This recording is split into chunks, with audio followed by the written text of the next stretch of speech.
Thank you. Technology's hard. Oh, come on, now coming from you, no way.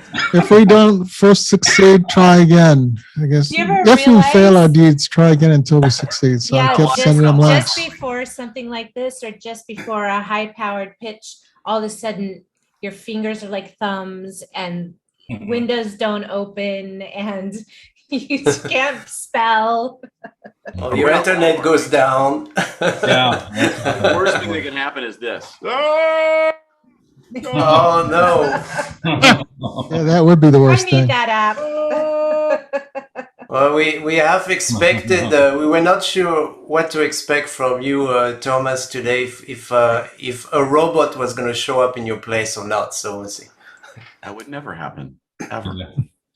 He said that when we were talking on the phone, is I can make it, because just so everyone knows the story, we had other panelists, and she's Jewish, so she has Passover, and she wasn't able to do it. So I sent out messages to 7 people on Thursday, and I got 7 yeses. I'm like, man, this is too easy. So I had to pick three people. And usually we're going to mix it up a little bit and have more business along with LinkedIn and life coaches, and because they all kind of go together because we're as a functioning pair. But I couldn't wrap my head around it. So I said, you know what? I'm a LinkedIn influencer. Listen, we're going to do LinkedIn, and we're going to get 3 different LinkedIn influencers that do slightly different things. So I was really excited because I was able to kind of pair up. And we all have our own flavors and stuff. And we got some good questions on there, by the way, too. Oh, good. I didn't see them unless. Oh, yeah, we weren't going to share it with you. We'll put you on the hot seat just like that. We'll like point at you. And I don't know anything about LinkedIn. That sounds so nice. Oh, tell me about that again, please. Sexy voice guy. Yeah, so what I'm going to do is I'm going to share my screen, if that's okay, Ed. Will I be doing that? All right, so I promise I'll be good. Yeah. A little bit. All right. Everybody should be able to share their screen. All right. Instead of my my Google slide presentation, I decided to save it as a PDF, so there won't be any jittering going on. Because once we load these Google documents and all these different things and stuff, it becomes a little. We need to show anything? We don't have presentations. No, you don't have to. No. So what I've done was I set it up so we can kind of go along with this. We're going to talk about all the people that are supporting it, and I have a few slides that we can have talking points on, and there's some time for you guys to talk as well, and then we have questions. So the show is I think it's fairly well organized for a crazy Friday for me. So I put this whole thing together in about, I want to say, an hour. I thought it was like 15 minutes. Yeah. It looks good, though. Come on now. It looks good. You've done a beautiful job, Troy. You should be proud. I'm very good at what I do. Who else could do that in 15 minutes? No, I could not do that. Not me. I can do. It took me about an hour and a half to get all this stuff together. So, I think it's 3 minutes after the hour. And Ed, you are the commentary person. Yeah, I'm gonna defer the guest because I'm having a hard time with last names here. And I just went on Thomas's profile to hear him pronounce his last name, and he refused to do it. The little button on his. Yes, that's how I cheat to figure out how to pronounce people's last names. So I started with him first. I'll talk about the panelists then. Yeah, you get the panelists, I get everybody else. They're lovely panelists. Thank you for joining us. Yeah, and then after we talk about everyone else, we'll come back to the panelists and have them to have a talk about themselves and what they do and how they do things differently. So we have 3 great panelists today. We have Catherine Nuñez, and she was so nice to actually call me back, and I looked at her profile, really liked it, and she's about attracting more opportunities and confidently taking action. So we have her, and then we have Thomas. And then Jean-Michel. Are you adding to the links to the chat? I'm doing my job. Thank you. And then we have Thomas Heelfrich, excuse me. You have a huge network, and I have some specific questions on that later on. But you mainly deal with content strategy and social media engagement with using AI. So I'm guessing there is a way to reduce time and expand great content, which is really an important part of the LinkedIn life cycle. Sounds like Thomas is the leader of the robots that are taking over the world. Yeah, he's doing something right, I don't know about that, but I like robots. They're fun. I like robots too. I love AI. I will not publicly state we use any automation on LinkedIn. Oh yeah, you should. Yeah, allowed. well, this is gonna just be recorded for YouTube, so you'll be okay with this. And it's so we have Jess Tiffany, and he has a very impressive network as well, and he actually excels through joint ventures and sales. And I'm guessing he has some systems similar to what I do. So I like to kind of discuss some of his strategies with that too. And so I thought it was a good balance between everyone here. And thank you. I really appreciate it. I really appreciate everyone showing up. This means a lot to me. Well, a lot to us. Nice work putting it together, man. Really amazing. Thank you. Thank you. Now, yeah, you make me want to use Loom now. I have Loom FOMO. Well, we do have sponsors, and I cover the sponsors' first names because there's a couple of them that last names I don't know how to pronounce, or I'll screw them up. So we'll go with first names, and we've seen them all before. These are the usual suspects. Jennifer Glass. She was supposed to be here as a panelist, but because of Passover, she wasn't able to make it, and so she'll be on sometime soon, I'm sure. We have Karan, who's been with us before many times. Pat, who is a regular follower of us, but very supportive also. Pat has been extremely supportive of our show, as have all of our sponsors. James, and then the next one. James has got a really good podcast. Troy was on his podcast just this month, I think. Yeah, really a couple weeks ago. There. Yeah. I try to get on someone's podcast once a week because I don't like paying for marketing because I'm cheap. So I think going on other people's shows is always a great way to expand your market and kind of make it a little more fluid. So all you podcast hosts out there, just know that Troy's too cheap to pay for advertising unless he wants to get on your show. This is for free promotion. Yeah. We have Gary, we have Chicky, we have Jason. Chicky helped us build our community. Jason has also been a regular supporter of our show. Robert and Selena, and those are some of our original sponsors that are still sponsors of ours, which is really nice. They've stuck around. They haven't gotten bored with us. Oh, but just to mention, I know I was going to interrupt, but I am. Robert has this award-winning book. It's like a #1 bestseller through Amazon, and it's going in its 3rd version, and I'm in it, so I'm pretty excited about that. Is that another one of those self-promotion things that you do that doesn't cost any money? He just asked me. He said, Troy, I have a bunch of contributors that are writing a page on my book. Would you want to do it? My answer was yes. Yes, especially since he's sold a lot of books in the past. Yeah, he has a history. It's like guaranteed bestseller. So awesome. Robert's actually a great person to know as well. We need to get him on the show, actually. You know what? That's a good idea. There's a lot to say. But tonight, or today, I should say, is our expert panelists. Oh, I guess we should talk about the host. There's Troy Hippolito. I know these guys. Well, Jean-Michel's last name has always been a challenge for me.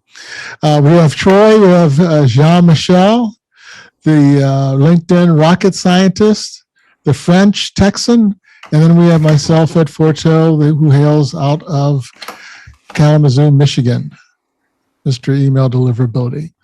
But today is not about us. It's about our guests, our guest panel of experts. They were very kind to agree to join us at the last minute. It's really hard to find this level of experts that are kind enough to come on and share their expertise and answer questions at the 11th hour. But these guys were gracious enough to agree and come on, and we're very happy to have all three of you here.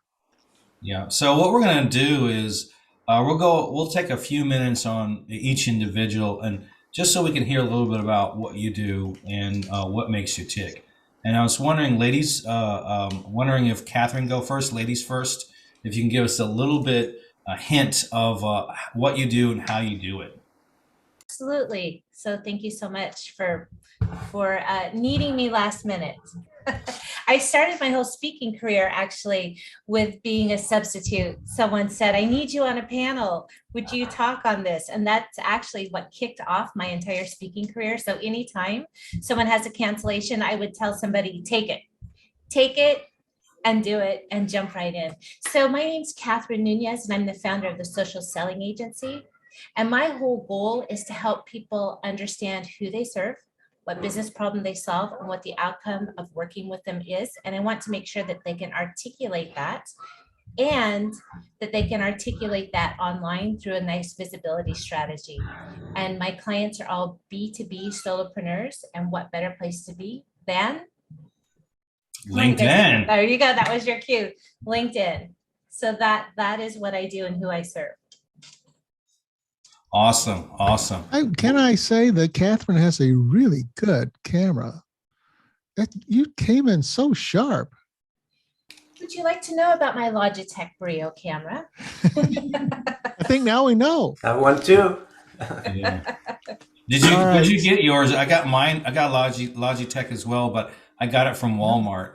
So I don't know if they have different levels or whatever. But, you know, I have a video editor on my team, and I just said, send me what I need to buy, and I just copied it and put it in Amazon and bought it. So I didn't even do the research. Keep it simple. That's always a good idea, you know. So next on our list right here is Jess Tiffany, and which you have a very interesting name, you know. So people think you have two first names and stuff, but how has that contributed to your success? No, I'm just kidding. Yes, I'm Jess Tiffany, the guy with two girl names. But anyway, so I did get teased a little bit as a child, but it's my mom's fault. I blame her. So, but anyway, so I run two companies. One's MNU Digital, we're a full service digital marketing agency, but we do specialize in LinkedIn because I ended up writing a Amazon international bestseller on LinkedIn. And so that's kind of why we do a lot of that. So we do Done For You, as well as helping with preeminence, positioning, all that fun stuff. And then we also have Stars Press, which we help people become best-selling authors on Amazon, USA Today, or Wall Street Journal, based on how many books we can sell. And but I do have at mnudigital.com, we do have a free LinkedIn marketing cheat sheet you can grab if you'd like. And Stars Press, we have a free LinkedIn assessment you can take. But I really appreciate you having me on the show today. Awesome. What I'd like to ask you, Jess, is how did you manage to publish over 200 books on Amazon? And what do you do with the rest of your life?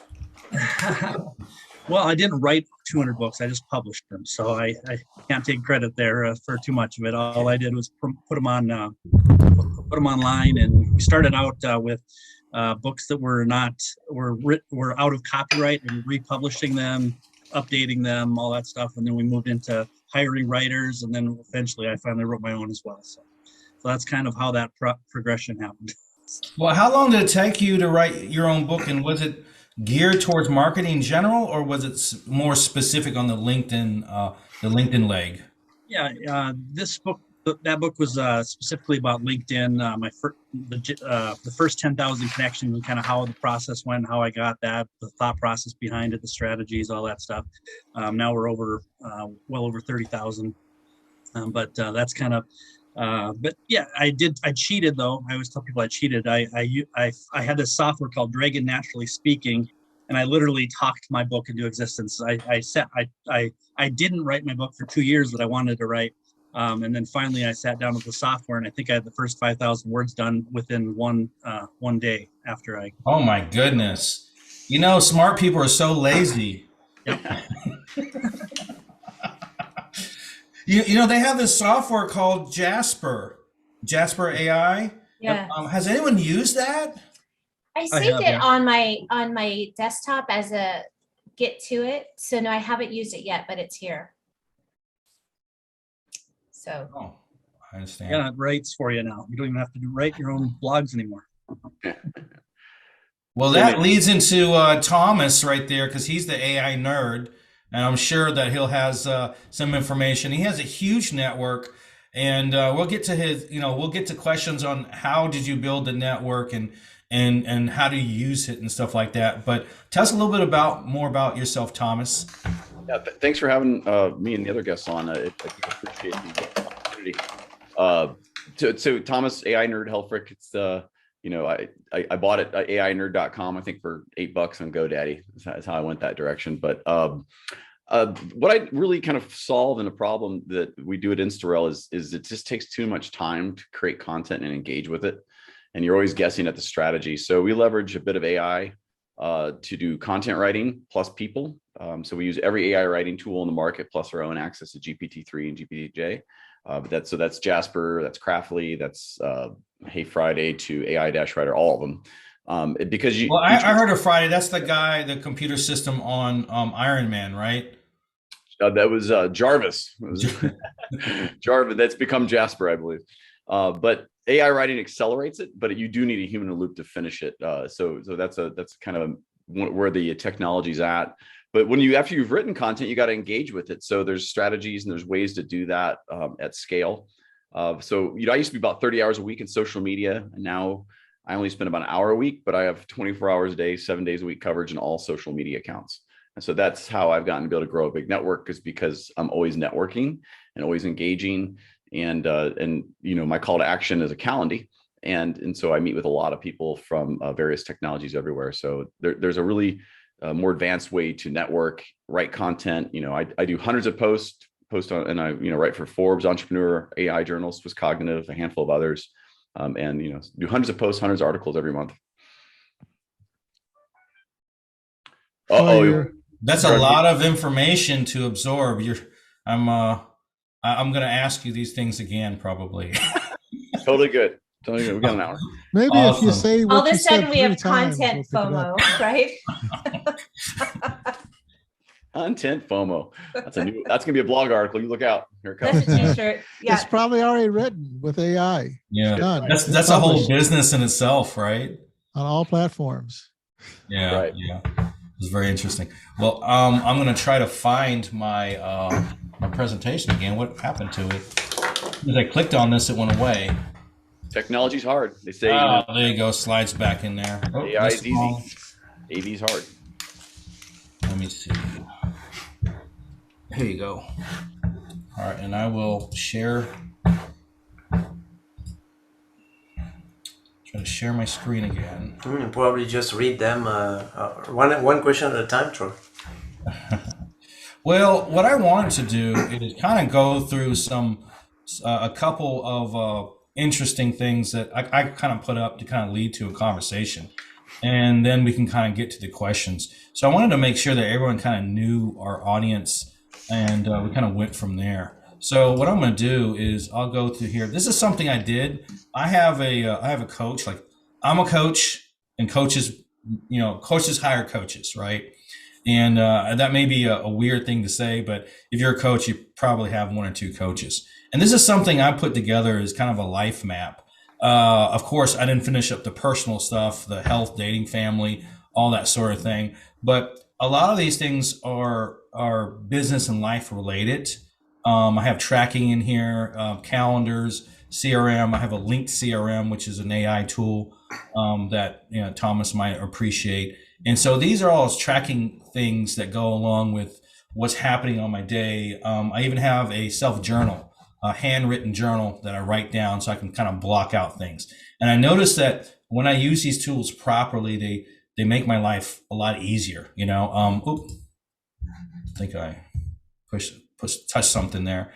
And on the right, I have business. I have revenue goals. I have revenue, revenue ops. How do I work on the business? And a bunch of little things that I'm doing with my business in general. One thing, I have programs like everyone else. I have something called the LinkedIn Accelerator Program. I have a pilot program, and I have the Troy Show. And then so this is kind of some mechanisms on how we kind of build out the audience for the Troy show. We have cold emails. We're talking about doing contests. We have warm emails. We have, of course, the panelists here and all that stuff. And then later on, we're thinking about to streamcast and maybe use one of the tools or several of the tools to kind of expand on that. What I wanted to kind of ask the panelists is that when they're working on their business model, what's the direction and what you guys are going? Because I see the Troy show as just one channel, and how do I expand that channel into, a way to expand to more people, to help more people, and become a regular revenue stream. For example, I have a friend, Dr. A. She brings home about 100,000 a month through her streaming services. When I say Allcast, Ed, what was that software we were talking about for that was Stream? We just talked about it yesterday, buddy. I don't remember it any more than you do. Streamline. I don't know this name of the software, but they have softwares that allow you to stream on multiple platforms live. StreamYard. Right? StreamYard. That was it. And I had a meeting with someone else saying, hey, you need to actually stream it on TV, and then we have another set of people like to do podcast. It'd be great if they had one tool or one service that did all those things. Would be pretty cool. But we're doing the show. We have LinkedIn courses. Well, I have my higher end client, and then I have my clients that want to do it themselves, that need some help. And so that's kind of some of the things that I'm doing. I'm just curious, and I'll just start from my left to right. Jess, what are some of the things that you're doing, and is there any particular organization that kind of makes it a little more successful? Oh, great question. Yeah, I do private training with people, group training, corporate training, all that fun stuff. But then we also do done for you services for the higher end folks. So we definitely do that. As far as I do have a podcast, and so I started out cheap. I used Anchor because it was free, and then recently we picked up some software that'll help distribute to some other platforms, as well as I can't remember the name of the company, but we partnered with a company that'll do national distribution of our content as well. So. They're all podcasts, or are they different kind of formats? This is all for podcasts, both in video and audio form. Oh, got it. And then, do you have any particular goals on numbers or anything like that? Right now, I think they say we're in like the top 2%, but I'd like to get in the top 0.5%, because that's where the real listenership is, the big numbers. So that's where I'd like to head. So. That's good. I don't know what that means though, but I don't either. So I just read the stats, but I'd like to get into, tens of thousands of downloads per episode. That's what Oh, okay. I see. Definitely interesting. And Thomas, I know you got a lot of things going on. You kind of blurted it all out, but I didn't absorb any of it. So, so maybe with this visual, we can kind of go through a little slower and to give other people ideas, because a lot of us are entrepreneurs, are trying to really drive business and build relationships. Yeah. So, I mean, how was the question centered though? Like, what kind of technologies are we using, or how are we scaling, or where would you like me to focus that? So I don't. Well, it's kind of an open forum, and whatever you feel comfortable with. But the reason I kind of presented what I was doing first is just to give a visual of where my roadmap is, and then how I want to kind of expand and help other people. Yeah. So I just have a core principle I follow typically for anything is just, where do we generate revenue today, and where will we get it tomorrow? And everything we do and I do personally aligns to that. And this life map works with that, because, you have to take care of family, personal time. That's a tomorrow and today thing. So if you don't do that, none of it's going to make sense. But at the same time, you got an hour to spare. You don't go rock Fortnite for an hour, though you want to. It's a lot of fun. You get out there and you go connect with 5 more people, or you go get on another podcast. The other piece I'd say is that it's been core to growing is just giving. And so for me, the AI Nerd YouTube channel is all about giving it back to people in technology, startups and founders. And we produce it, we promote it, we do all that stuff for anybody who's on the creating side, try to do something I'm trying to support. And so we're trying to do that. And so I think the giving piece of giving your information, giving your advice, giving your expertise out is totally fine, because if anybody can go replicate what you can do in a few, by you just giving some words and tidbits, then you either need to learn more, or they're just that good. But most people are going to come to you to actually help you solve a problem if you've built trust by giving them content. And technology aside, StreamYard, whatever else, right? You still have to give, you still have to produce content, and it's got to be of value. How much content are you producing? A lot. Sounds like it. At least 1 or 2 posts a day on LinkedIn alone, plus Twitter and Instagram, and we're probably filming 4 to 8 YouTube videos a week for AI Nerd. Wow. So LinkedIn alone, you're posting in the morning and evening, or any particular time? I know you at least have a 4 or 5 hour gap between them, but sometimes. Oh, really? Okay. It usually, we try to go 12 hours apart, 8 and 8, and that way there's different parts of the world that see it. But occasionally you get asked to promote a show, or you get asked to go do something else, so you just jump in on it and do it. But it's a lot. You try to make all of it valuable. It's just not posting a post. You actually try to share stuff that's actually of use, or could add value to somebody who's reading it. And when you're creating this stuff, are all these ideas coming directly from you, or you have a team that shares your core values, that are more like your executives, that kind of understand you very well, that can run something by you, and you're able to produce that content a lot faster? Yeah, that's a great question. It starts with you as an entrepreneur. I have a team, and when we do this for other companies, they get a team as well. But you got to get to know you, because you're the thought leader, you're the one leading. But once you've gotten the core principles of the tonality of what you like to talk about and what's important to you, my team, at least for now, right now, they get it, and then they produce things on topic, on brand, but on topic to those core values, those core subjects. And that could be on leadership, it could be on motivation, it could be on diversity, it could be on your business, it could be on how you create content. But that's part of the process, right? Is getting to understand what it is you believe in and what adds value to your audience, and then create content around those things to chase ultimately a goal. So it all ties to a goal. Awesome. Does anyone have anything else to add to that before we move on? It's very good information. Just to be clear, if I had my mic muted when I was asking Thompson's question, this is a team of humans and not a team of robots, right? That's correct. So you do need both. My expertise is in intelligent automation, where you automate business process leveraging technology for the intent of accelerating humans, not really replacing them. So as long as you have good technology, you can take a lot of the process out of it and automate. You'll need a human, in particular with content and engagement, to finish it. So it's not enough to leverage tech. I wouldn't trust it by itself. It will not get the results you want, but it will accelerate you if you know how to use it correctly. What percentage of the tech does the work for you? Is like article writing, posting, those types of things, versus a human going in and finishing the work? Right. It really depends on the type of content. So on, let's say, a very short post or an ad copy, AI is probably 95% of it. Really? Wow. If you're talking about a thought leadership article, it's maybe 5 to 10% of it, maybe a little bit more. And then if you're doing carousels or doing other just text post, it could be about 50%, but then you have visual imagery and other things you have to add in there. And that's pretty much all humans. But what you put text in those things sometimes will come from AI.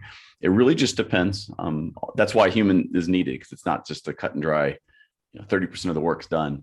But even if an article only has 10% of actual content in an article, it still will accelerate you 90% in the writing.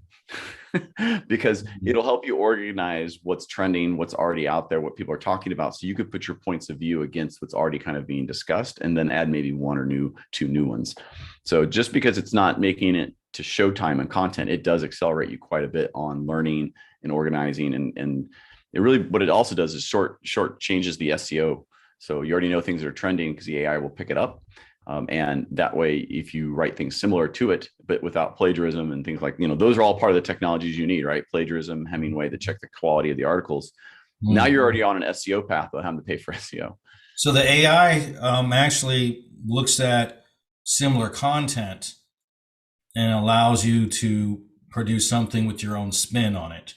And then when you're doing carousel, for anyone who doesn't know it, it's basically a PDF or multi-page thing. So when you upload a PDF to LinkedIn, you can treat it as a set of slides.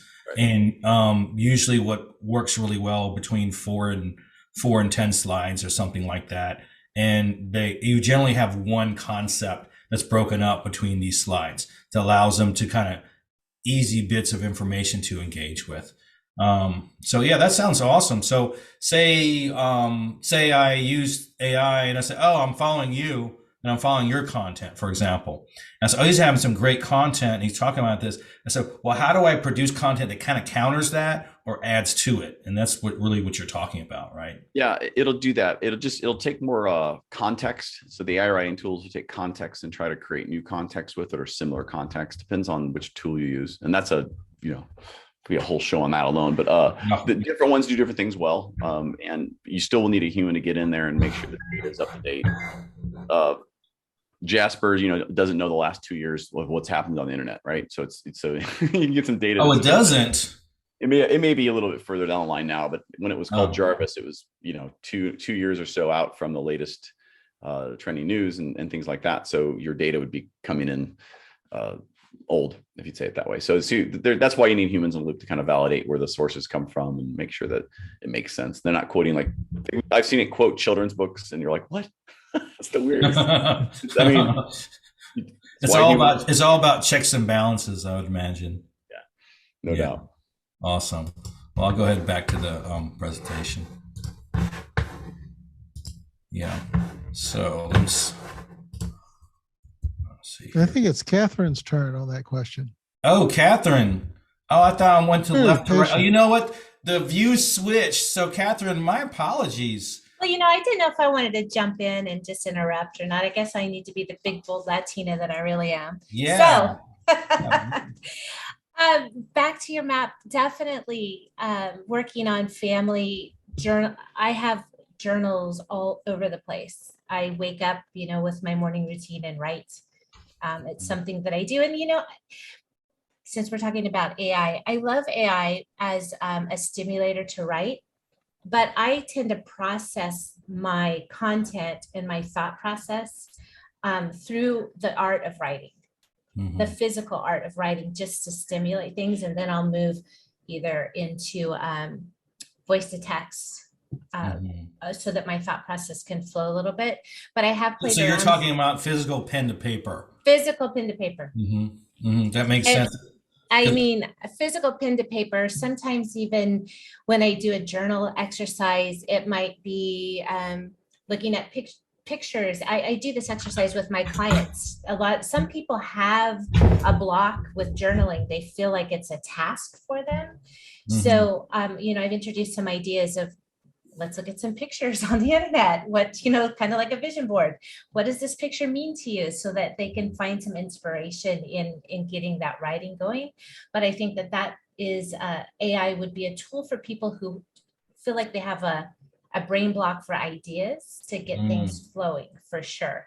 It definitely. Well, I'll tell you, I have this daily journal, and if I keep consistent in writing up where I'm doing, it forces me to think, what's happening today? Who is this person? Why am I talking to them? I have this gap of time. How do I maximize that? Mm-hmm. I notice when I fill this out, I'm 3 times more efficient. And that's not even an exaggeration. So do you write your day in the future? Like, today I'm going on Troy's show and it's going to be so great. And we're going to have so many fabulous conversations. Do you write in the future of how you want your day to roll out? Well, this one right here is called the Self Journal. It's by Best Self Co. And they have spaces in there for things like, what are you grateful? What are your goals? Stuff mm-hmm. like that. I don't really talk like that, but I do add some elements in there. Like, what am I doing? What am I grateful for? How was the day? How could the day have been improved at the end? And so it's not just writing down what's happening, but it allows me to mentally plan, that day and the next day. And even if I have a calendar, it says, I got a calendar, I don't need to know anything. I said, well, it's one thing to have a calendar. It's another thing to be aware, mm-hmm. To be in the present. And what you're describing helps me to do some of that, so I'm not too lyrical on my feelings. I'm not big on feelings. I'm big on helping people, but it does help me a lot. And it, and I do have things that I'm always reminding myself, self introspection, to really just appreciate where I'm at. So that definitely helps. And then one of the questions actually have to do with what you're talking about, but we'll get to that in a bit. Any other questions or comments? So what I'll do is go back. So now I know I didn't use the PDF.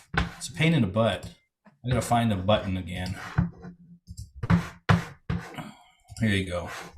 So that was a life map, and it was kind of a twofer because I had to do this for my coach anyway. And I said, I'm using this as a talking point, and I even kind of wrote out what all these things meant and stuff. One thing I do for, instead of just the journals, is have a daily process. Now, some people may not have a daily process, or you may be so high up in the, in the food chain where you delegate a lot of these things. But one thing I do with my clients is I say, hey, you have a business to run. You can't be on LinkedIn all freaking day. I can easily get 35, 45 meetings a week, but that would be insane. I literally need one major client a month. That's it. That's it, because they compound. And then we have, different revenue streams from the pilot program, from the courses and things like that. But so I don't know if you want to talk about just a bit on some of your things for your daily process, or things that you find, how do you reduce time or not? And what I'm going to do is I'm going to start from the left to right, or my left to right. Jess, you're on my left. And do you have a daily process to reduce time? I always tell people, if you got 15 minutes or an hour, whatever it is, block it out, knock it out, and that's just my thing. How do you run your day, Jess? Yeah, I run a LinkedIn outreach process, and basically I have a little guide here, but all my people on my team run through the same process every day. I kind of go off and do my own thing once in a while, but we typically reach out to certain people, we reach out to groups, we find commonalities. We talk a lot about finding people and things you're relatable to, so you can build relationships and build trust.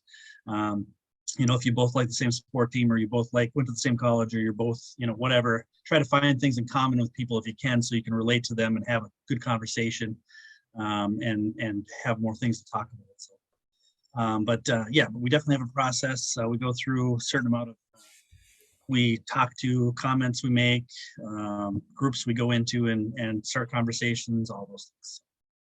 Awesome. And then Thomas, how do you plan your day? Do you have methods for your clients that will reduce their time, make their life easier? Yeah, I mean, that's one of the propositions of Install is exactly that. The reduce, like me, from 30 hours a week in social media down to an hour a week. Did you say from 30 hours of work to an hour? Yeah, so I only spend about an hour a week in social media. I used to spend about 30 hours a week, all day in LinkedIn, as you described. So that's what Install solves, is that problem. And it's more than the show I'm going to do right now, but for sure. But for my personal routine to do that is, right now mine's really, it's to get up, get kids out the door, grab a coffee, and launch the day, where, it's Calendars every 25 minutes to meet new customers, new clients. And it's a get it done and meet new people and try to find ways to help each person I meet on, sometimes it's services we could do. Sometimes it's just making an introduction. Other times it's doing a video form or something, but just give all day. Very good point, Thomas. One thing that I do when I have 15-minute slots that end up being 30 minutes, and I only have one goal. Besides to meet them and besides meeting them and getting to know them, is just to help them right then and there. That's right. I start every meeting after you've made a little small intros with, you got 28 minutes left in this meeting. If you fast forward to the end of this meeting and you look back and go, man, that was a really good use of my time. I say, what do I have to do to make that happen for you?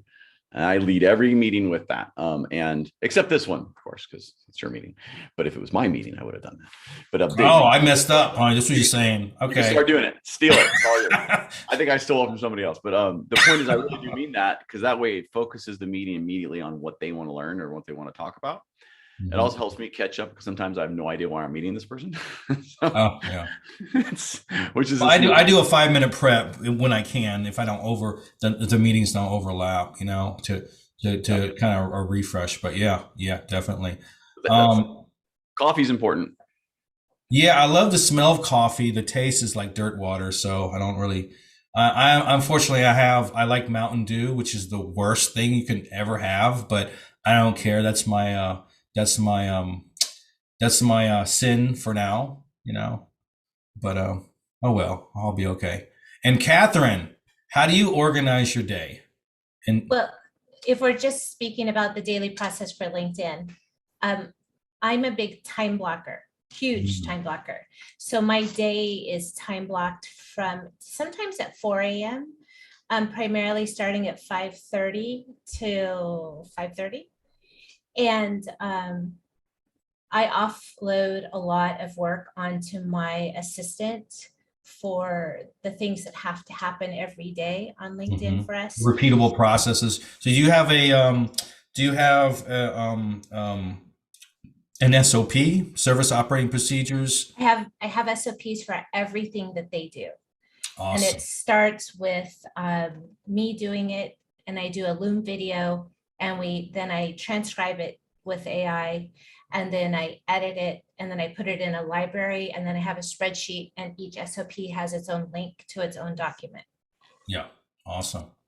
With different processes, and that's the same for my show, for my live show. Each step has a manual process in case automation breaks down, and we have to fall back to what was the process and where did it break, because there's a lot of automation on for my show. I've leaned into that a lot. And so, and with my LinkedIn daily process, of course, there's the engagement, there's the posting. I am a really big person. I'm wishing everybody in my entire network happy birthday and congratulations with a customized card, every one of them. And then that engagement starts to happen quickly sometimes. I'm sorry, is it a digital card or you actually mail it to them? No, it's a digital card. Okay. It's a digital card. And sometimes there's customized, you know the gig. Sometimes there's customized videos that go out. Every one of my connections gets a video when we first meet them.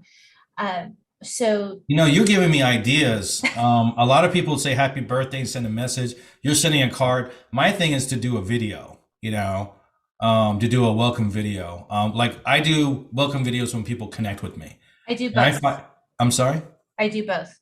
Oh, I do wow. and then anyway, we could talk about that. I also do video before the meeting. There's an automation that kicks in, and I just open my cell phone, and before all the meetings for the day at night, I can record my looking forward to meeting you tomorrow videos. That's all through automation, and I get it on my phone, and you could just pop it up, and then you could do your homework ahead. If I was your sales manager, as you may or may not know, I have 30 years in sales. So pre-call planning is so important, so that really, is this a lead? Is this a networking call? Is this a potential collaboration call? Because every single appointment that we have in the day needs to be of some importance, for value. I believe that every conversation, there's something you can give as a servant leader, but I want to make sure that I understand what that pre-call plan is going to be. And for someone that's going to be on a sales call with me, a discovery call, there's forms they fill out. So I know ahead of time that it's going to be a How complicated are your forms?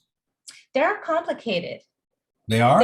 They are. And I've had a couple of people complain, and the I want to please everybody once in me is like, oh, just don't worry about it. And then I'm like, no, because at the end, the form talks through, give me the top, what's working in your business, what's not working in the business, how, on a scale from 1 to 5, how often do you want to? So you have a more stringent vetting process. See, because they're not going to fill the form out. They don't really need the service that bad. Right. That's what it comes down to, right? Yes. Yeah. Yes. Yeah. And so then they potentially aren't coachable either, because their mind is so all over that they really haven't taken the time to think about what they need to solve their problem. And I've had compliments on the form, like, wow, that form really made me think. So that when I get them on the call, it's very strategic. So we can talk through the form, it's total sales things. A portion of my clients are coaches, and they always tell me, yeah, we want someone that's doing well, but wants to do better. We don't want any broke people or disorganized. They're all over the place because they're not coachable. And that's exactly kind of what you're saying, that a lot of these people are coaching these high-end executives that they got the financial stuff right, or they got this portion of their life right, but they're missing that element, the element to seek happiness and get fulfillment and all that stuff. And so it's much easier to work with someone that has some kind of structure, and you can mold it into the direction that you want, And I particularly work with women, and it's interesting, again and again and again, the women that I work with, we work on self-confidence. So it's really overcoming those self-limiting beliefs and the confidence of going live or making the sales call or putting theirself out there. It's a difference that I see over and over and over again. And being not just women. Oh yeah, everyone goes through that at some point, and it's almost like an imposter syndrome, where they think, and sometimes you just gotta go out there and just do it. I'm not the clearest person in the world, but I think I have enough people that like me because they're like, oh, that guy's actually a real person. He's not pretending to be someone else. And I think people grasp on that level of being genuine, yes. And you're just bringing the genuine out of that individual and out on stage. People need more authenticity. The world needs more authenticity, right? We already have a Kardashian clan, and that's somebody this and there's somebody that. Like, they need to see themselves in you. They need your authenticity. They need your vulnerability. They need to hear what you did to get to where you are today, so that they feel that it can be accomplished, and they don't feel like, oh, Jess did 200 books. I'll never be like that.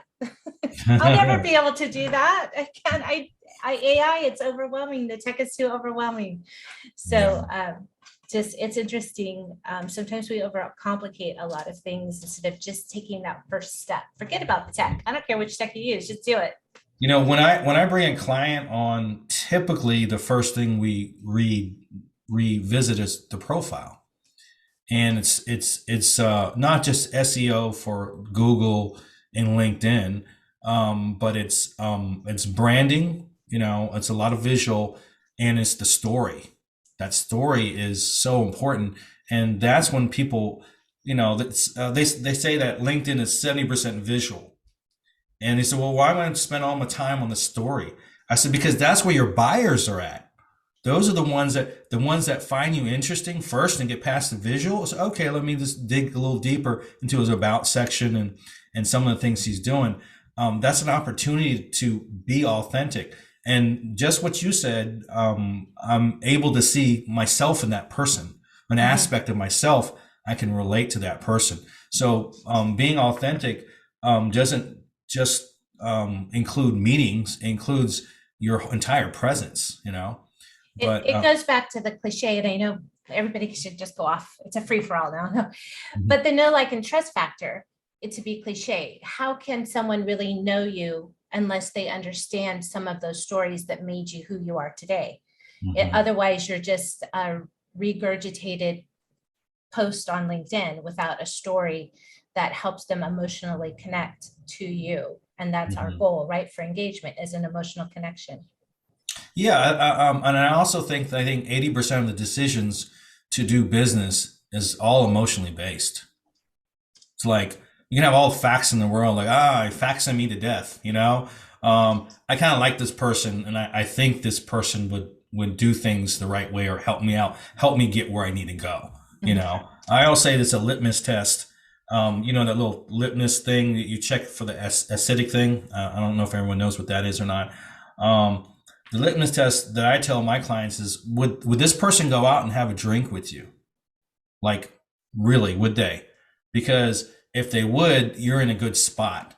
Because during, COVID times and all this other stuff, you don't want to hang out with a creep, or you don't want to hang out with someone who's going to waste your time, because you're going to spill the beans. You're going to have a couple of drinks and spill the beans. You say, hey, I'm have this going on. And so that's a level of trust, and that I try to push out to some of my clients, because I said, if they don't like you, they're just not going to work with you unless they have to, Right. Yeah. Awesome. Well, so I have a daily process, and I give it out, and clients or non-clients can pick what makes sense for them that day.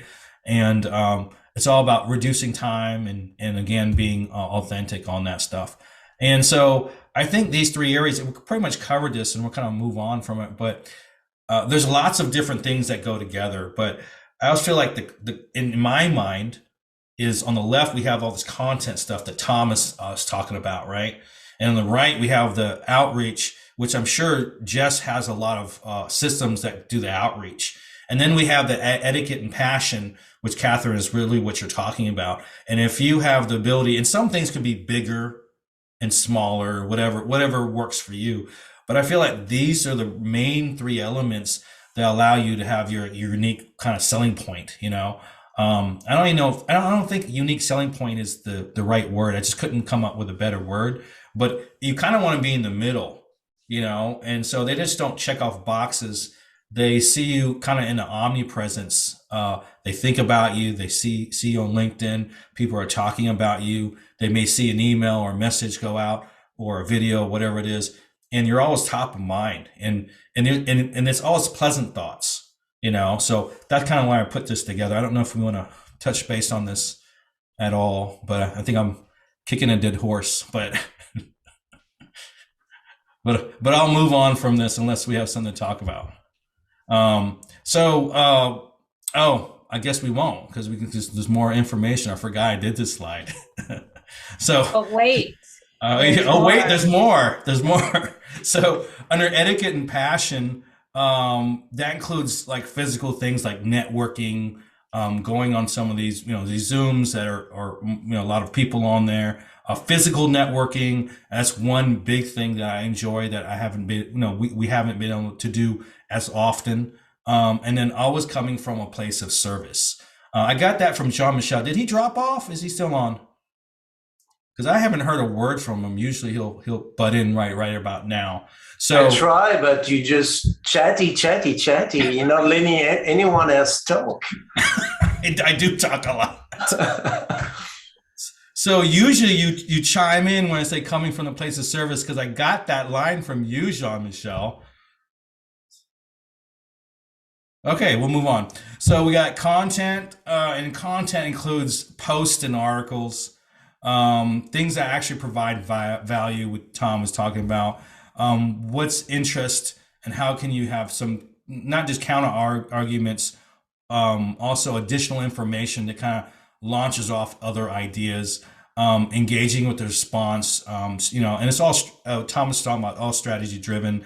Outreach are things like emails, commenting on actual posts, email lists, creating, sending video funnels or video mail, LinkedIn direct messages and stuff like that. So that's pretty much all I have for the presentation portion. But Ed, we have a lot of questions for the panelists, don't we?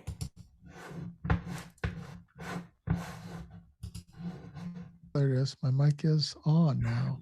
We do have a few. We don't have much time, so it's going to have to be speed answers to these questions. Let's see. Let's get to them. Sorry, that was my fault. Totally.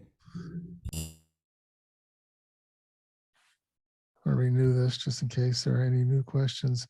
You said there was 9 questions. Oh, there we are. Okay, I didn't see all of them before, but now I see them all. So let's go through here. What's the best way for solopreneurs to engage with major corporations on LinkedIn without seeming too salesy? Don't everyone answer free for all. Go ahead. Go give. Go comment on their posts. add value to the things they're putting out there, be thoughtful with it, ask questions, drive engagement, don't ask for anything. And maybe after you've done that a dozen times, then thank them for all the stuff they've done and say, hey, would you have 15 minutes just to meet you? That's it. I agree. I do too. Like, we're talking authenticity, you know, maybe you're in the restaurant business or something, and like, oh my gosh, you made it through the pandemic. I see, you know, your Yelp reviews are coming up. Congratulations. If I was in your city, I'd want to eat there, or something, you know, just something really showing them that you took the time to look. Maybe they were in the news recently, or that also is a note to make in case you see a problem that you can solve in the future, to stick that in your pocket and come back to it later. But that servant leadership of complimentary. I like to also reach out to multiple people at the same company. So if I'm targeting a specific company, I like to target the ideal person, the person that's one rank ahead of him and one that's below them. And basically make sure I'm making contact with all three, sending them messages, building trust, adding value. Like you said, not necessarily asking for anything, but letting them know you exist. And then when it's time, you can track down, you know, have the person move it up. And if that doesn't work, then you go above them and bring it down. And eventually, a lot of times you can get that conversation. You know, I was told that if you have an ask, the ask should be equal to the relationship. You know, if you just met, you know, you can't really ask for much. But if you do what Thomas was saying, that where I'm constantly engaging in their posts and they're actually replying, you're building a rapport, you know. Ed, question number 2. How can we increase our followers on LinkedIn? The question is how to increase followers on LinkedIn? Yeah, how can we increase our followers on LinkedIn? Maybe a better question would be, how can we accelerate how we increase followers on LinkedIn? Yeah. I think LinkedIn helped a little bit with that, with the way they changed a follow versus a connection, right? So I think we've seen our follows go up. To be very honest, I haven't concentrated on specifically looking for followers. It's organically happened. And that's through consistently showing up, consistently posting, consistently having my show, consistently contributing to other people's, everything we're talking about. Just being there and being visible and providing quality information that's relevant, where you don't ask, you actually find out what the problems are that you might be solving. Catherine, there seems to be a theme there, like consistency. I think I heard that more than once. I think a lot of people have a problem with consistency, but I think even if you're not doing, well, no one really does perfect action, but any action, and then doing that action consistently will get you where you want to be eventually. Strategy helps with that, right? Unless you can leverage your time and efforts like Thomas does. Yeah. That's the hack to go fast. That's for sure. In an I organic can't wait for Thomas's next webinar. Let's talk. Next or go first fast. webinar. That's the name of it. Hack to go fast. Hack to go fast. You need a lot of good content. You need an opinion, and you shouldn't polarize. I'll tell you, those are the big things. So you may really feel strongly about a polarizing topic, be it politics to vaccines. Just don't, unless it's part of your revenue goal structure, because you just cut off half your audience and the other half doesn't want to get in probably too. So be smart about how you post and what you post. Actually do things that are eclectic. So ask people when they started to work. I did that poll. It was 540,000 views, 22,000 votes, and I gained 10,000 followers that day. So, and it's only because of something people liked. And so you don't always have to we all over people. We do this, we do that. No one wants to get weed on, or very few people want to get weed on. And talk about things that matter, that's going on, and have a real opinion on it, or at least ask questions if you can't formulate your own. And that will get people to be interactive with you and actually want to read what you put up there.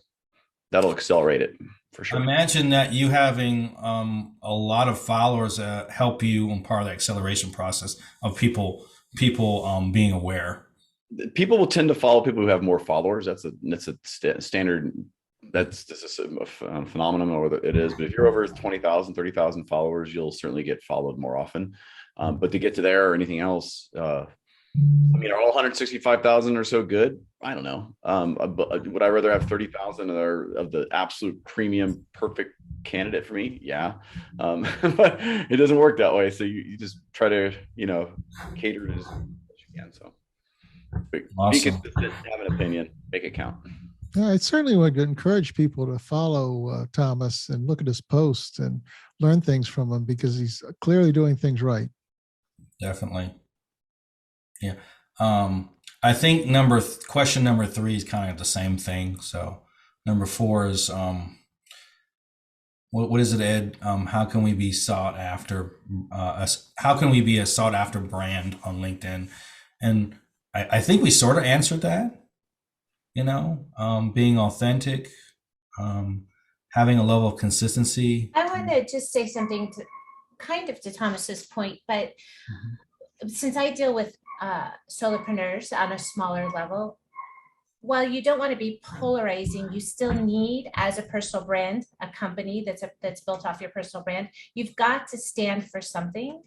And you've got to stand against something. You can't just be this middle of the road. And showing that what you stand for and against will create a following as well. I would rather have 30,000 people that I polarize than. Now I won't talk about religion or politics on LinkedIn, but I want people to know what I stand for. It's my passion. I don't want to have that leans into my authenticity. I don't want to have to tiptoe around the fact that, I support women in sales, or that goes along with being authentic. Yes. Yeah. That goes along with being authentic. I agree with you. I wouldn't call that polarizing. Yeah, at all. I would call that like right on point. I call that your competitive advantage. I'll tell you one thing that I do talk about, which is diversity as a business strategy. That is somewhat of a polarizing topic to some people, but I don't care about the other half that really can't see the diversity. That's my point. Yes. And so, it's one thing to side on politics. It's another to say, no, there's really be a good person. and if you're not a good person, then I'm okay with that half not caring. But that is right on point strategy. You absolutely should be doing exactly that. Have an opinion on your business and what you add in value. No question. Jess, did you want to add anything to that? I don't know. I like to tick people off sometimes, so I guess I'm a little bit bad in that way. But I did jump on the politics bandwagon a few times and different things, like with posts and stuff like that, and turned off a few people. But ultimately, there's the follow. You can build relationships within. So doing your likes and commenting to certain people that you're targeting. Sending them messages through Messenger, building relationships there. So that's more on the connection side. But when I first started, there was no video and different stuff like that, and so it was all just manually sending messages to people, meeting people, saying hi to people, commenting on their posts, building engagement with them within the post. And once you have great content, you want to interact within that content, because every time there's a like, every time there's a comment, every time there's an influencer jumps on your post that you've tagged or whatever, all those things are in the algorithm that help boost that post so that it's seen more by more people. And that's another way to gain more followers, is by making those posts kind of gain some virality as well. So, that Jean-Michel has a hard stop at 3:00, and not to hold you up, Jean-Michel, do you want to come on and anything before you head out? Yeah, I'm so sorry I have to go. I mean, I'd love to have another hour with our amazing panelists today. It's so much to talk about, and next time we need to make sure Troy doesn't say anything at all, so there's more time for everybody else. But thank you so much, Catherine, Thomas, and Jess. Thank you so much for being here. I hope you can stay a little longer. I have a big client I have to talk to now, so I need to pull out, but we appreciate you coming on board today. Thank you. As you can see, the three hosts tease Troy a lot, but we love Troy. He's a good guy. He put together this at the last minute. The format was something he wasn't familiar with, so he had to get up to speed pretty quick. And I think he's done a really good job. Thank you. Thank you very much. I appreciate it. Do we have any other questions, Ed? Actually, the last three come from you, so I thought that you would ask those questions. Yeah, I was filling in the gaps and stuff like that. What do you guys think about the creator mode? Jess is like, yeah. I mean, what does that mean, Jess? It's cool. I think it looks cool. It's kind of cool. And then I like the little video intro. Mine's a little quirky and goofy, whatever. But I get a lot of people that say, "Hey, I saw your little video, and you had some cool special effects in your videos or whatever." And it's just a conversation starter. It's ultimately it doesn't make much difference probably, but it does allow people to kind of get my quirky personality a little bit and kind of know what they're heading into. Couple little cool little features. One thing I noticed, I just switched it yesterday, and one thing I noticed is, what it will probably do is buffer all the people sending connection requests to me, because unless they dig in there and really want to connect with me. So it kind of forces you a little bit to get to know the person before you just start connecting with people. And it allows you to have this newsletter feature, and it gives you LinkedIn Live. Is that right? Yes. Yeah, gives you that too. So we may be integrating that. I don't know if anyone has any comments on the creator mode or not. I jumped on the bandwagon early.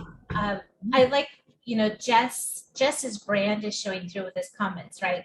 With it, and so people, since we're in such a virtual world, to see your mannerisms and what makes you different and what is magnetizing that creator mode allows you to show that bit of personality. If you're going to use it to show your personality. Don't just do this boring elevator pitch. They can see that somewhere else. But yeah, I like that part of it. LinkedIn Live, is something that everyone has now. I remember applying for it and I kept reaching out. Is it approved yet? Is it approved yet? Is it approved yet? And back to I use Restream for my show. Is that better than the other one? I don't know. It's what I use. Like I said, it's just, I try to not get stuck and paralyzed in which technology I'm just going to choose. I just choose one and then go all in with it. So don't even squirrel me with another one. Yeah. Oh yeah. That should have been a Thomas question. Your software guy here. I was a software developer, by the way, prior to that. So I'm always into like features and what makes my life kind of easier, What other questions did I have? Let's see. This one's really for Jess. You concentrate in joint ventures and things of that nature. What kind of joint ventures seem to be most helpful in your business? B2B is obviously huge on LinkedIn, so that's what we focus on. But kind of how it started is literally meeting so many people, and I'm sure Thomas probably is on the same board here. But you talk to so many people, you start hearing this person does this person does that, and I just started going, hey, this person A has this product or service that would benefit person B, and then I just put them together and do an introduction.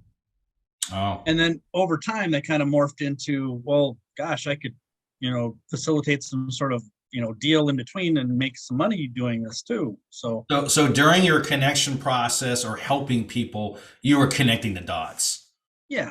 So like a CEO of a major Fortune 500 company will tell me that they have this X need on a conversation one day, and then I talk to this other guy and he's probably has the right solution. And I say, well, why don't you guys talk?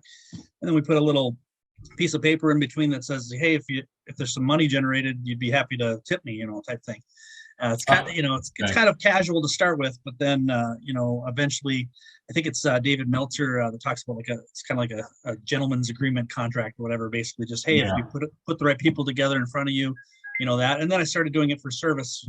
People came to me and said, hey, I need to get a hold of, a solar company to do XYZ panels or something, and then I would say, oh, I know a couple solar people, and then start having conversations. It's the same thing when I'm having a meeting. I just want to help them. And then if you can help yourself at the same time, why not? I mean, that's just, being smart about it. So I think that's all. I'm sorry. That's good rapport too. Like when you Yeah. talk about adding value to people, if you proactively are out searching for the other person that's going to benefit the other person you've already talked to, then you introduce those two people and then they both love you. Oh yeah, not only do they both love you, they will look out. They'll look out after you, you know. And when that like, love, and that trust factor is really built up, because then you end up being the go-to person. You know, they want to work with people they can actually work with. You know, I have a funny story. That's how I roped in Jean-Michel in this program. I said, "Hey, I'm having problems with my profile." And he was like, "Why do you have problems with your profile, Troy? you're a LinkedIn influencer. Why have?" I said, "Well, I just need another pair of eyes on it. Can we have a meeting on it?" And I recorded that and I chopped it up in 7 videos, and he got a couple clients out of it. He said, "Why'd you do that?" I said, "Oh, don't worry about it. Keep the clients and stuff. It's cool." I said, "Do you think this will make a good course?" He said, "Yeah, it would." I said, "You want to talk about it on the choice?" He says, "Yeah, let's do it." And it just kind of worked out. Although I was being a little sneaky, it was for his benefit, you know. So I don't feel bad about being sneaky, but I think it benefits him, it benefits me. So having a relationship that everyone kind of works together, you're stronger together, you know. Then it's really hard doing this by yourself. Well, there was a question by Lizette, and she's asking about the recording. The recording, we'll have a YouTube channel. So if you can, just shoot me a note on LinkedIn, and I'll send you the exact link once it's up there. Let me see if I got anything else. And that's all the questions I have. Does anyone have any other comments? I know that we dropped down on the audience, and I do appreciate everyone's patience. I kind of talked too long. Jean-Michel was right. I kind of talked too long, but it was a really good show. Do we have any? I'm going to ask a question as if I was in the audience. Okay. And it's to all of you, all y'all. And people feel they need to grow their audience. They feel they need to not so much a vanity metric, but I'm wondering at what level of your overall audience, right? I have a reach of about 30,000 on all mediums. At about what level did you feel you could your work, all the work that you've done with being visible on different platforms, where did you feel the biggest return on your time investment? At about what number of growing your audience? Is that for us or the audience? No, it's for you guys. Oh. Well, I kind of feel that I would agree. This answer was already answered by Thomas, if I remember correctly. He said between 20,000 and 50,000 followers, you start seeing some of that retention. I'm at 20,000 right now, and I don't really try to grow my audience too quickly. Just like you said, a lot of organic stuff. But now I'm seeing some traction. When I first started seeing it was probably around 15. So I think my comfort level would be between 30 and 50,000 followers. That I would feel a little more confident in that. You know, I don't know, I'm making this up. So it's an honest question. Anyone else have feedback on? Anyone else? Yeah, I would agree with you. I started having, kind of celebrity type people reaching out to me, when I was in the 25 range, I think. Started noticing more of the higher ups would reach out to me themselves versus me having to hunt them down, which has kind of been the pattern most of my LinkedIn career. So that's kind of nice having that more of that incoming traffic. So. Yeah, I would say once you cross 30,000 and then approached by Influencer Active to join their B2B influencer, that's a step. And then, having the giving platform. So, I give the Swiss Cognitive AI Journal and the show, whatever else you like to do, and I'll give you content left and right for your blogs if you want them. You just got to ask. And when you do that, then I'm inundated with inbound counties for all kinds of things, right? And so you have to sort it out. But after 30, but what I tell people always is it's what you do with the space between, and it doesn't do any good to have all these followers and not give anything back. So as soon as you stop giving, you might as well have zero. The moment that I just start asking for things out there more and more and more, or I don't start, I could be asking for things, but solving problems. What I mean by that is you can have a promotional post about your content or your services or product, But if you're doing it in a way that's answering the problem that they have, you're not just you're giving still. So if you just say, hey, follow me and buy my stuff, effectively, you're not going to get anywhere with any set of followers. But around 30,000, answer your question about where you are now is it'll start breaking through for you. If you're having a very a more elaborate form to get through, you'll need more followers that are high quality, because a lot of people won't just take the effort. So because we used to have a much more complex form. Well, that's not with that's just if they're clearly it says if you want to be a client. Yeah. But as far as just getting on my calendar, yes. Oh, okay. Because we did not every person. We did an elaborate one, and it just, we got bad negative feedback. So I went back to name, email. I'll sort it off from there. Well, I do believe in a vetting process. Even my 15 minutes, they have to answer like 4 or 5 questions. Yeah, I gotta know. If you can't answer 4 or 5 questions, you don't need to talk to me. You say that, but then you take people like me who have extreme ADD and attention problems as it is. But I really do one time, I'm like, 4 questions, too much work. I won't do it. Oh yeah, but we had a phone, but we did have a phone call, right? You're like Troy. Okay, yes, I'll do it. I can do this in 15 minutes ahead of time. So you have a communication strategy. So not everyone is going. No one leaves voicemails like this. Must be important. No, I was like, that's right. That's what got you, right? Old school voicemail on the phone. I was like, who leaves voicemails? Me? I leave voice. I'm thinking about getting a fax machine. Really screw people. Do it. You get sued. Don't fax people. There's a law with that. It gets really expensive fast. Okay, I won't fax. It's like $1,500 a page if you send an unsolicited fax to somebody. Is that in which country? U.S. Well, that should work the same way with these freaking calls, right? You get all these like unlisted numbers and stuff. They're calling you about services. I'll derail any meeting if you let me. I can derail any meeting possible. All right, I'm going to offer anybody who wants to come on the AI Nerd channel that's sitting on this panel up there. You are more than welcome to. I will promote you, produce the video. Please come on, talk about what you do in shameless plug fashion. Absolutely would love to have you. Guys are awesome. It's been a very fun panel to come on. Thank you. By the way, for the voicemail. Yeah. Oh, for the voicemail. Okay. Yeah. Yeah. So I guess we're gonna wrap this up. Ed, do you have anything else that you want to talk about? Because I just realized I'm 17 minutes late on my last meeting, on my next meeting. Oh, wow. I text him while we're talking. I'm like, other meeting. So. No, I really enjoyed the panel discussion. I'm going to reach out to, if I haven't connected with the 3 of you, I'm going to reach out and connect with you. And I hope I can have individual discussions with each one of you. I think there's some business that could be had between each of us. Awesome. Yes, and I have a live show as well. So please come on to my show, or if you want to teach a workshop. You could jump on my podcast too. Yes. Oh, yeah. Offers. Look, Troy is going to be all over that.